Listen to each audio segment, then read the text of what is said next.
and welcome to this special JS drop where we are featuring Tejas here today. My name's Tracy. You can follow me on Twitter at LadyLeet or on LinkedIn at Tracy Asleet. And I'm joined by my co-host, Mark Shenouda.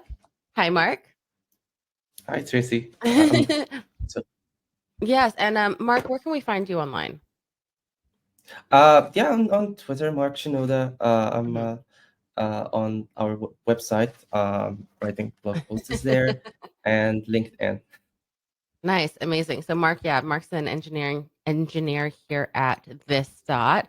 And I really wanted to do this because Tejas and I were at Cascadia JS and I saw his presentation and it was the most magical thing. It's like everything, your presentation, Tejas, is everything everybody wishes AI was. Hmm. And you showed us these capabilities. And so I feel like yours was one of the most talked about talks after the in the hallway track. Yeah. But I said, Mark and I have been messing around a lot with the technologies that you're using, like DataStax, Astra DB, for example, Vercel's AI SDK. And so you just made it look, I don't know, 10 levels better than what I've ever seen anybody be able to do with it. So wanted to invite you on and, you know, d- like demystifying AI. Is that's got to be a podcast or something like that. But Tejas, where do we find you? Where do we find you Yeah. online? Hi, by the way, first of all, thank you so much Yes. for your kind words. And I so cool. I had no idea that it was the most talked about talk, but I don't take that lightly. And I think it's really great. And I'm super thankful for it. You can find me online at on X, formerly known as Twitter, at Tejas Kumar _ Good luck spelling Tejas. Hopefully you see that somewhere in the title of this episode. It's spelled like Texas, but instead of an X, there's a J. So Tejas Kumar _ You can also find me on my website. That's tej.as. Where you can find a bunch of things like the book I wrote on React and the podcast and all the other things. So teju.as. Nice. Thank you so much. And I think let's just get in. I think first things first, we'd love to just see what you demoed so we can poke into it. And it's like a magician showing his magic tricks. That's what I feel like we're doing right now. Yeah, we can do that. So let me show you. I can show you the whole demo sort of end to end, and then we can even look at the code if you want. So Yeah. the premise of the demo is this, right? We talked about it's the weekend, it's Saturday night. We want to watch a movie, but we don't know like what we want to watch. Usually, like I don't know what I want. So I'm like, I want to watch a reality show or a movie. I want to watch The Mole on Netflix, but I don't usually know the name of the thing. So this is how I search, and I'm sharing my screen here. So if you want to bring that up, this is IMDb, the Internet Movie Database. And if I want to search for like movies with strong female leads. I don't know. It's like International Women's Day maybe, and I want to do this. And what I get is this, right? This is a TV episode. That's a podcast episode. These are not movies, first of all, and also you can see that they're just sort of like matching on keywords. Movies about, or even better, romantic comedies in Europe, because I live in Europe. And there's literally no results about this. And this is the state of search on the web today, right? And it's really frustrating, especially if it's been a difficult week, you've been grinding and you just want to just watch something. And I love Netflix, but Netflix is similar. So if I search for romantic comedies in Europe, that it gives me a category maybe, but nothing more. It's just like empty UI here. Strong movies with a strong female lead. Let's try that other query. And what you can see is this like very peculiar page on Netflix where it says didn't have any matches. And the first suggestion is try different keywords. And so the status quo is everybody's doing keyword search, but keyword search sucks because oftentimes I don't know what keywords to search for. And so with Gen AI, we can fix that. And this was my demo, right? So using DataStax Astra, we crawled a bunch of movie stuff and put it in a database called, in a collection called movies. And what we did was basically we converted the synopses of these movies into vectors. We can talk about vector search if you want. So big lists of numbers. And then we can do similarity search on these. And this is DataStax Astra for those wondering. So I could do my query here in Europe, and now it searches based on how close are terms to this. Like what the synopsis of the movie, how close is it to a romantic comedy? And then you get answers like Notting Hill, and Through My Window, and One Day, Crazy Stupid Love, etc. So this is the basis of the demo, and then the actual demo application is this. We call it Movies++. It's just a search UI, but we can And try the. sorry, What? just 1 second. So for the synopsis that you put in, where were you pulling that information from? Yeah, that's a great question. There's many different APIs you can do that from. Okay. IMDb actually does here. I'm sharing my screen here. Mhm. They give you non-commercial data sets that you can just download. These are Oh, massive documents, amazing. big Mhm. archives of all their stuff. We didn't use this. We used it's TMDB. So after IMDb got acquired, I think by Amazon, it became difficult to use as a developer. And so TMDB is the successor to IMDb. The same team that built IMDb, I heard, went and built TMDB, which has a much better API. In fact, they have a page here for their API, and you can do all kinds of things. It's the best movie API for developers. So we just pulled a bunch of data using this API, and loaded them into Astra. And the way we load them into Astra is really cool because we didn't actually have to convert this to vectors manually. Astra has an integration with OpenAI where you just like paste in a text synopsis, and it automatically becomes a vector, like behind the scenes. So using this now, we query it in our app, so I could do something like exactly the same query as I typed into Netflix and got 0 results.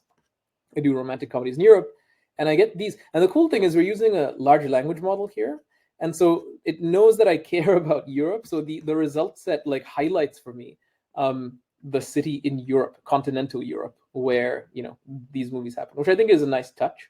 But in my talk, I made the case that chatbots are kind of cheap. I'm over chatbots. I think we can do better with GenAI, and partially we could use GenUI. So an emerging feature of large language models is the ability to call functions or use tools. So for me, for example, if you ask me to like multiply 3 prime numbers and then divide them by another prime, I don't know how to do this. Like I can't do this in my head. I reach the limits of my cognitive capacity, and I will find a tool. I'll find a calculator and do this. LLMs they actually model exactly the same behavior. And so they can, when they can't do something, you can supply them with functions they can call or tools they can use, and they will use those tools. And these tools are just functions in code. You know what else is functions in code? Components, React components. A React component is nothing more than a function that returns JSX or UI, right?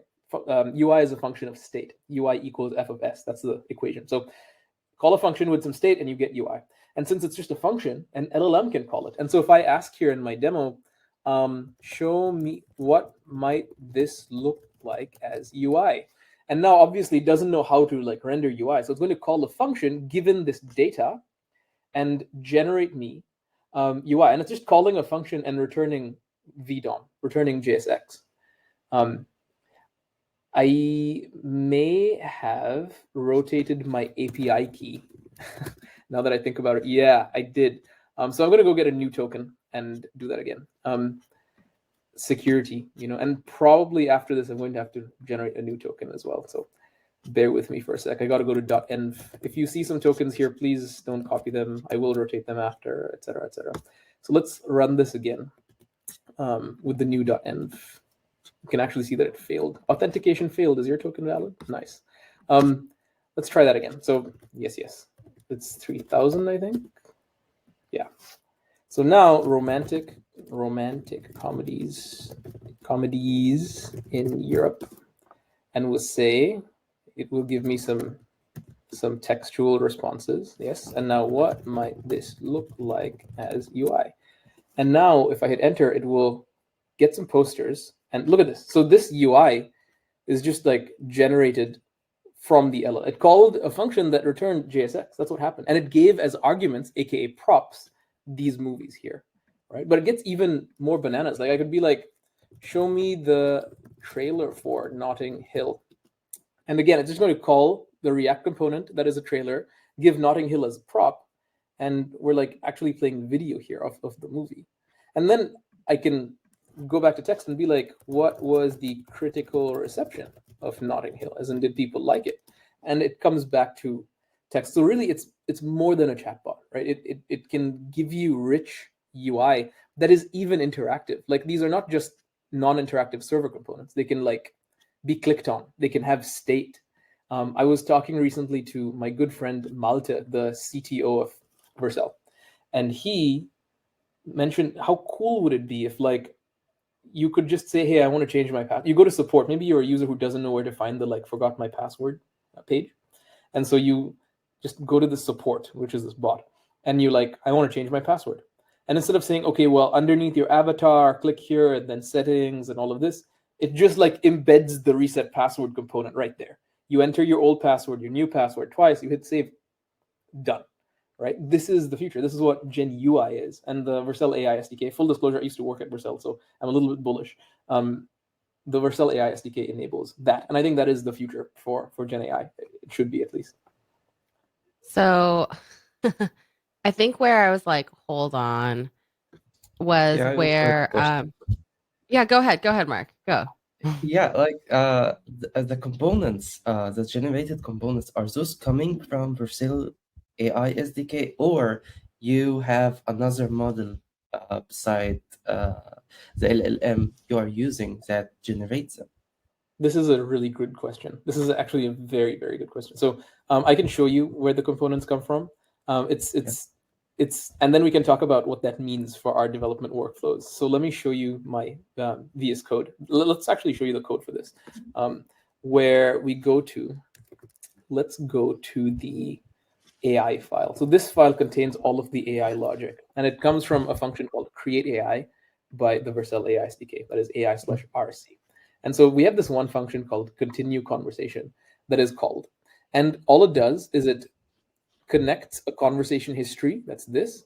And conversation history is just this, right? It's like role can be user, system, or assistant, and content, a text message. It's just an array of roles and text messages. So it takes that message history and sends it to an LLM. In this case, I'm using 4.0, but I could use Anthropic's Claude, I could use Llama, I could use Mistral, I could use whatever.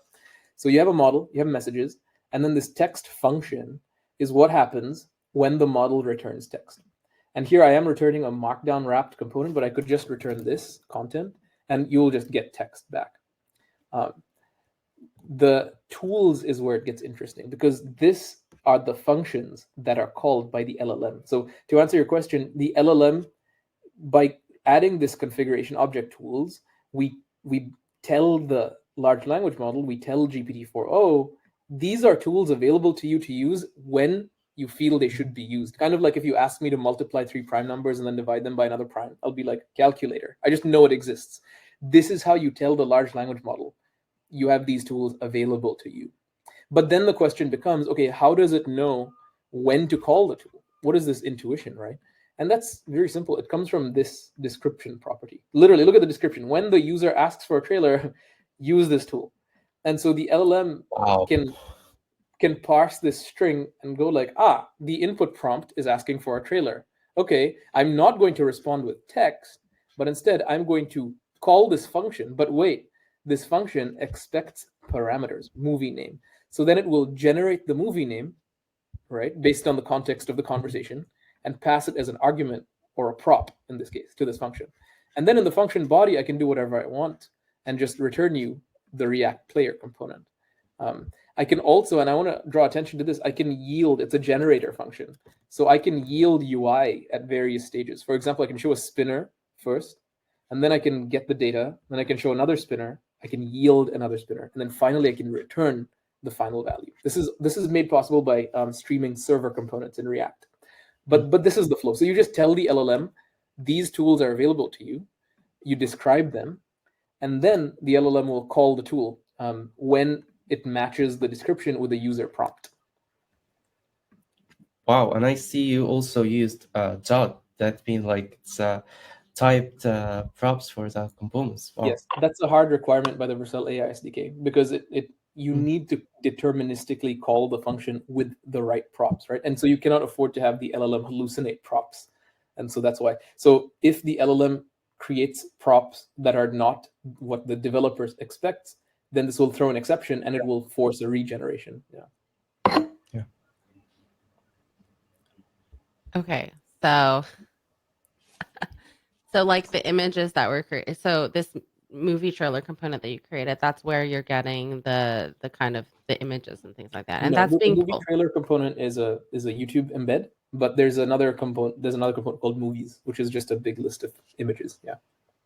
And so the big list of images, where's that coming from? Are you having to? Right. That's another really good question. Let me show you. I love This is a really fun. This is what everybody wanted to ask in your talk. They're So- like, hold on. So let's go look at not the trailer one, but the list. So Create Generative UI is the tool that, look, it's a tool used to generate UI in response to a user explicitly asking for UI. So when I say in my, whoa, sorry about that infinity mirror right there. It's the cost of having one screen. So when I say, what might this look like as UI, right? So I'm explicitly asking for UI. That's how it knows to do this. And so it's like my description is, when a user explicitly asks for UI, call this function. What is this function? Well, it's showing a spinner first. It's yielding a spinner first. Then we're connecting to Astra, as I showed you Astra. We're searching the movies collection, and we're vectorizing the last response of movies. Then finally, we return this movies component. Okay, what is this movies component? It's literally just a React component that gets a list of movies. What is a movie? It's a JSON object with title, poster path, and ID. And so we just return a div, and we map over this. I'm using a key, so don't come at me. But it's just an anchor link with a href to the movie trailer and movie. And what is movie? It's just a figure with an image and a caption. So it's just HTML. There's nothing. So I have created these components ahead of time. The LLM is not creating these components. I'm just telling the LLM, when you call this tool, return this component that I made ahead of time. And the cool thing about this is it's fully like client aware. What I mean by that is, instead of using an href on this anchor, I could do on click, right? And it's an event, and I could prevent the default behavior, and I could alert, hi, this dot, right? And this is all client JavaScript. The server side has no idea about this. But if I go back here and ask what this might look like as UI, so if I regenerate the posters and I click this, it's interactive client JavaScript. And so it can do, like, even the mouse enter, mouse leave events are happening here. So so that form where you reset your password, you could just build that component and then just surface it here. You could return it. Now, I feel like there's a question brewing for should we generate these components on the fly, sort of like V0, right? You can do that. There's nothing stopping you. In fact, this may be one of my conference talks where you could do a call to an LLM and say, generate me a React component that shows a list of movies given these prompts, and it will. And so you don't have to use predefined components. I prefer to use predefined components because then I can fully control the user experience, right? Nothing weird is going to happen and unexpected. So, but you can. I think there's also an interesting discussion to be had here around determinism, because a lot of working with LLMs is non-deterministic, meaning you ask a question, hey, what's the weather today? And you get back, the weather today is so-and-so. If you ask it again, it'll say, thanks for asking. So it's slightly different in its generations. And when you surface components that you've created, you can constrain that randomness and create true determinism. Like, you get a component that you control end to end. So you can generate the components yourself, but that, in my opinion, poses more problems than solutions. What other magic tricks do you need to ask Tejas, Mark? I guess this is that, like, the predefined UI is when I saw first, like, the generate UI or generate UI interfaces for user, I thought, okay, it's V0, but in the documentation it said like predefined UI components. I didn't know that it can do something like fully like V0. I tried to do it like V0 by creating HTML, putting it into a iframe and streaming it to the client. It didn't work very well, but it worked. But how to like generate a React component instead of just predefined component? That's a good. I mean, it's not difficult. I've done that. Was actually the first version of this demo and talk was generated components, but that, as you've probably experienced, that becomes very problematic very fast, mainly because of unexpected output. Even if you constrain it. Okay, so like let's zoom out. What is a React component? It's nothing more than a JavaScript object. It has a React component is a function that returns a React element. Okay, what is a React element? It's nothing more than a JavaScript object, and it has some properties that make it a React element. Specifically, it has this $$ type of property that is a symbol, and the value of this symbol is React.element. So any object with that on it is identified as a React element. Okay, so if you want to generate React elements from your LLM, you just have it generate JSON with that schema, literally. So $$ type of symbol for React element, props, children, and type.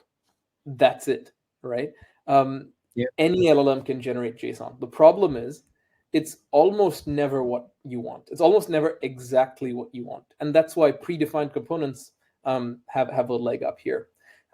But now that we're having this conversation, I'm actually quite inspired to, this is what I would do actually in a future application, is I would create as many predetermined components as I feel my application needs, right? For various things like forgot password forms, etc. But in the case that the LLM tries to find a component and fails, then I can generate a component. And not just generate a component, maybe generate a component and then persist it somewhere to some store where it can be deterministically retrieved again. In fact, I smell like a startup starting here. Like if VCs want to fund it, this idea will for sure be a thing. DataStax gave you a week off and you started a startup. Yeah, where you generate components that don't exist in your code base that your users want, and then you store them deterministically so that your users can get them, but also users of other applications that need that component. So a component, an AI-generated component registry doesn't exist, but I think it will. Anyway, I hope that answers your question. So you can, it's just dangerous. But I don't know if you've seen a project called WebSim. This takes that to the extreme.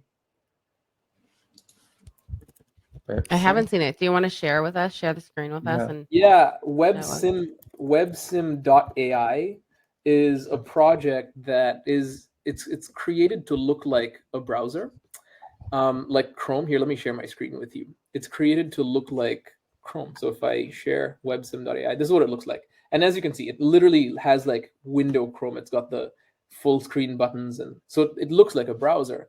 And you can go to a website like this.labs.com, right? And if the website doesn't exist, it just like generates it on the fly. So if it's a 404, it will just like generate what it thinks should be there. It's very cool. So this.labs, obviously this is not your this.labs.com. It's just a 404, but it's like generating this on the fly. And the cool thing is it's not that far off. We are a software consultancy passionate about building innovative solutions and empowering developers. So let's go to websim.ai / I don't know, give me something random. We're going to cause a 404, right? So friends of Kamala Harris, I guess. I don't know. So this page obviously doesn't exist. But what WebSim will do is in the event of a 404, just make up something. And all the components, all the markup, all the UI is just like generated on the fly. Is it working? Maybe it's run by like the Republicans and they say she has no friends. No, but it's generating. We'll see. And so I think it's a really cool idea. Yeah, look at this, beautiful. So you take any 404 and it just becomes a page. And I don't know who these people are. I don't know. Oh, Barack Obama. Yeah, these are actual friends, I guess. So husband and second gentleman. I don't know what that means, but husband of the vice president. That's what it means. Oh, that's what it means. Wow. Okay. You know, first, I think it's called first wife or something like that. It generated pictures as well. Whoa, are those real pictures? Actually, I guess no. They're AI generated. Oh my word. Yeah. That's cool. What else? Angular React, the new framework. And so this is the example we're talking about taken to an extreme, right? You just make up something. And instead of a 404, like generate the entire page. The components, all of it is just made up on the spot. But is this using Vercel or is this using something else? That's a good question. I don't know what it's using. I'm not even sure. Look at this. This is really funny. Yeah, Angular React. It uses decorator syntax. That's already lost me there. But anyway, I don't know if it's using Vercel. I don't know what it's using.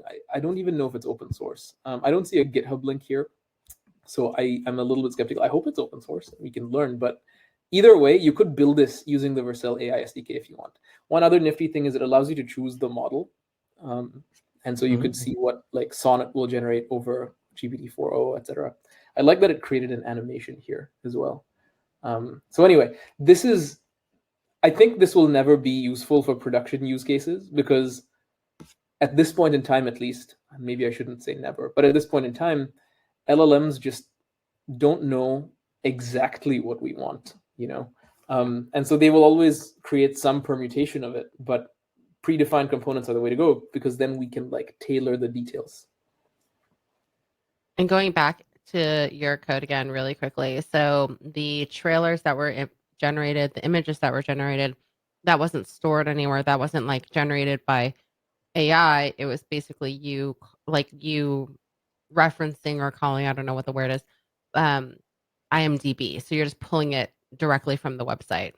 TMDB, yeah. So in Astra, there's a we did vectorize all the synopses of the movies, but we also have other metadata. So where was it? It was here, Data Explorer. And if we go to movies, we do have vectors for the synopsis, so it's similarity search on that, but we also have poster path.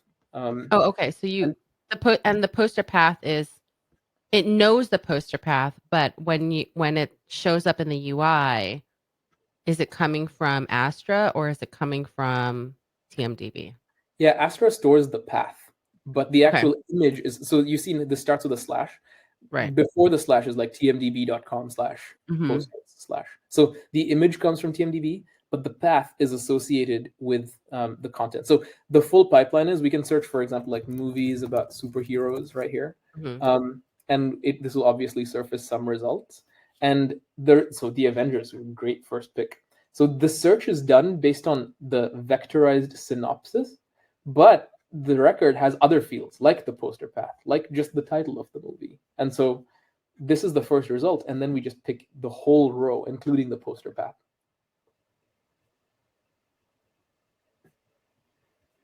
That's awesome. And it's the same for the trailers, correct?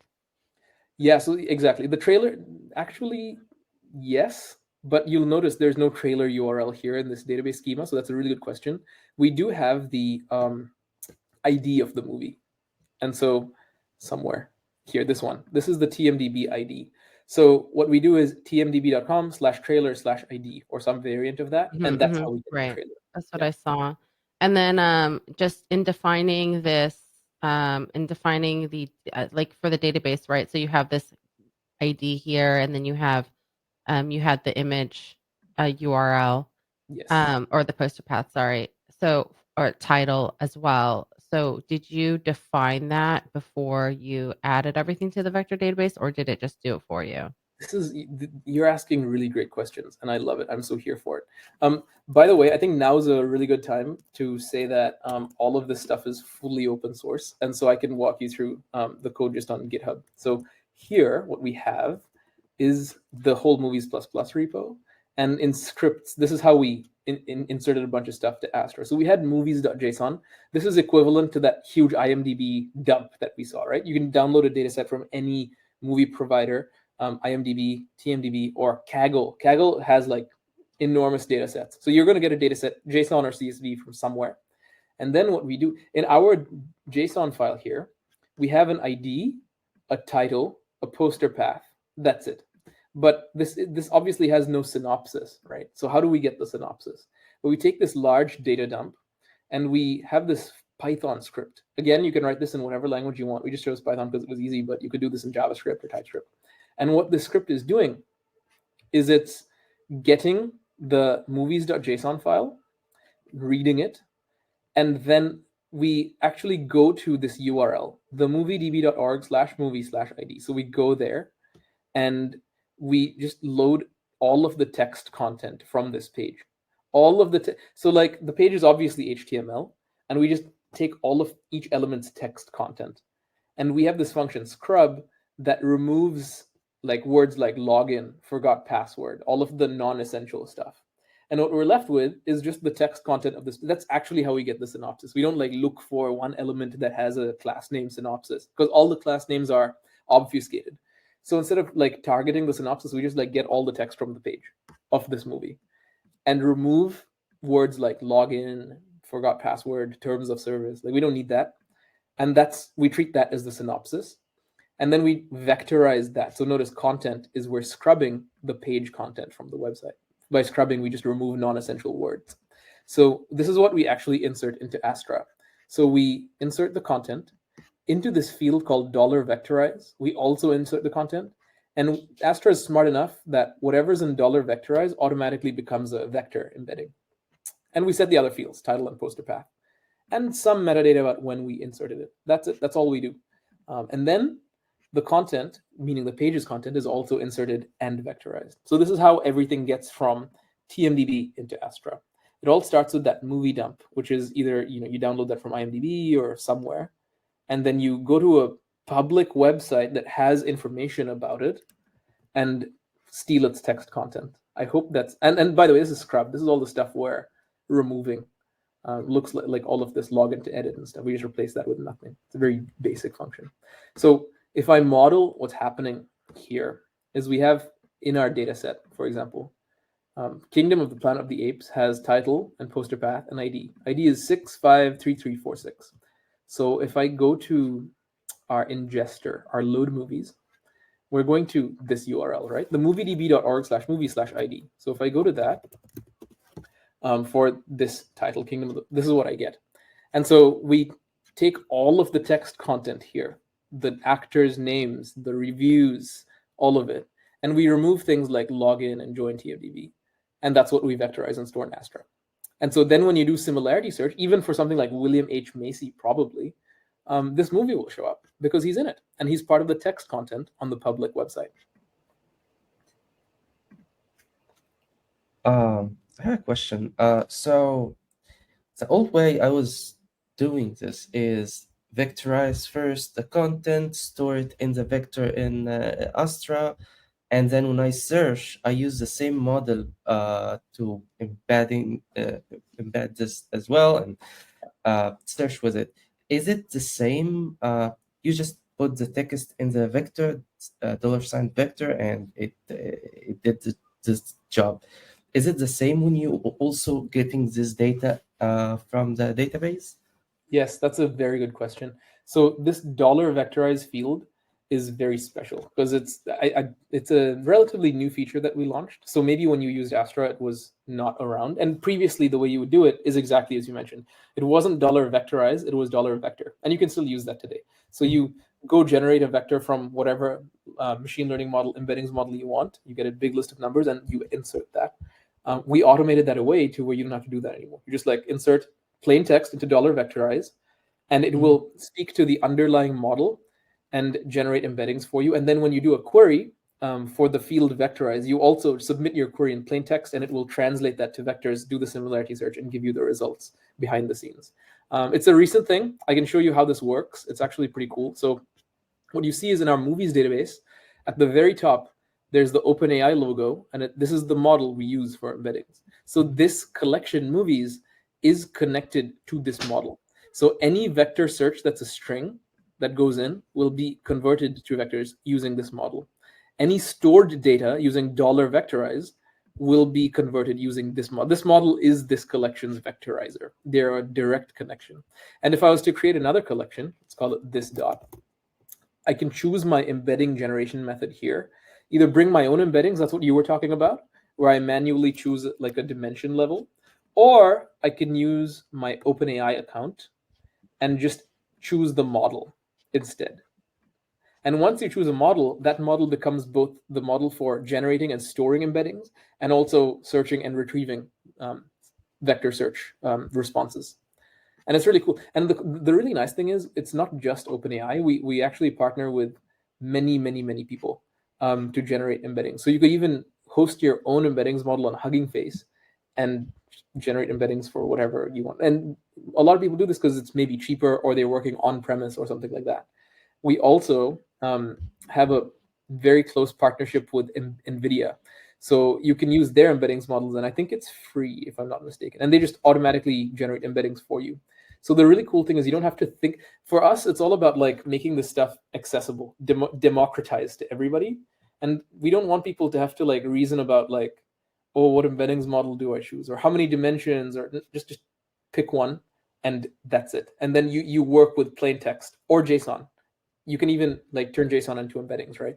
I don't know about the effectiveness of that, but yeah, you don't have to think about all this extra stuff. That's what we're trying to do, is like text in, text out, like as low friction as possible. Yeah, this is amazing. Like, getting this embedding model to attach it to the vector databases is much easier because happened before. I got a database and I tried to, embed it with specific model, and it wasn't the right model for it. And I started this game of trying different models until one, solved it. So yeah, it's a very good idea actually. I think we could do even better. And this is why I work at DataStax. This is the thing that I constantly say, right? Is I think we can do even better. I do receive and agree with the fact that vectorize is very cool, but we still have the problem of choosing the model. How do I know when to use text3 embedding small or large or ADA? Why should, as a developer who's maybe a front-end developer, why should I care about this? And so I think we can do better. And if I get more specific, what I would like us to do at DataStax is like have an LLM choose everything for you. I think that would be, so what are you build based on the name of your collection, movies, we just guess, right? Okay, so you're building a collection called movies. Here are some columns you're maybe intending to place. And for this use case, we recommend this model with these dimensions, because that's another thing. There's actually like a big difficulty in how many dimensions to choose. I don't know if you are familiar with the curse of dimensionality. Have you heard of this? No. So the curse of dimensionality is it doesn't refer to particularly one thing, but it refers to many phenomena that arise when you're analyzing and organizing data in high dimensional space. So and specifically high dimensional space, but not low dimensional space. And the reason for this is because you've got like so much dimensional space that the distance between things is just so big that you can't actually find closeness anymore between things. And so a lot of people think that if I have more dimensions, so 1,536 dimensions, this is going to be better than 1,024 dimensions. And that's just simply not the case. In many cases, lower dimensional space can help your vector search a lot better than high dimensional space. And so like optimizing the number of dimensions is something that honestly a lot of people don't do well, and it's difficult. It's not their fault. But think about it this way. As the number of dimensions increase, right, the data that is in that high dimensional space becomes more sparse, meaning because there's so many dimensions, most of the high dimensional space is just empty, right? And so if you want to cluster movie names, you can't do that because it's a lot of like empty dimensional space because there's so many dimensions. I hope I'm not like Charlie Day, like the meme with the guy with the pinboard. But all I'm trying to say is the more dimensions you have, sometimes the worse it gets, because then you also can overfit if you're training embeddings models. And so picking the right number of dimensions, I think we could do better in DataStax is by having some type of AI application in Astra even tell you, for this use case, go with these dimensions. Because based on all of our other users, they've seen success with something like that. I think we can do better there, because there's a big question mark. There's also a question mark around your similarity metric. Do you choose dot product similarity, cosine similarity? Who knows? So most people will just choose the default and be like, yeah, it's good enough. But what if we could serve developers by saying, for your use case, we think this, and here's why. And that text could be generated with GenAI. So anyway, I'm just like speculating and throwing some ideas out here. But all that to say, this is my full-time job, right? Is to care about developers and think about like, how can we really create the best possible lowest friction experience for the highest impact outcomes.